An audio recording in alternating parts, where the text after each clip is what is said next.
Welcome back. Developing this midday, the stock market responding after Donald Trump is elected president. And our financial expert, Ken Grant from Waterstone Private Wealth Management, is here to explain a few things for us. So there's a bit of a hiccup today, I guess. It was opening down this morning by some 700 points.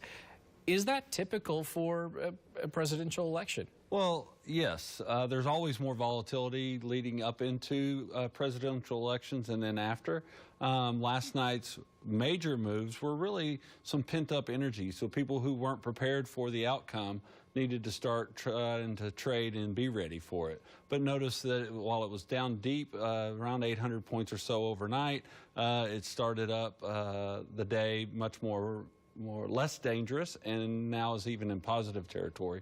Typically, there's an average of 0.9% loss on the day after elections, irregardless of which party wins, just because there's going to be new rules, which means there's new winners and losers, and so you better be prepared for it. So nothing major. This is topsy-turvy. It's always like this after an election. Yeah, so most of the things have been coincidental headlines. Not really that the political race is affecting the markets, but it actually happens the reverse. And what we typically see is that markets from this point forward till the end of the year have a natural positive bias of around 2%, and it's irregardless of which party just won the election. It's kind of the year-end window dressings to get the markets back up and running. All right. Well, thank you very much. Ken Grant with Waterstone Private Wealth Management. Thank you for joining us today. Thank you. We'll be right back.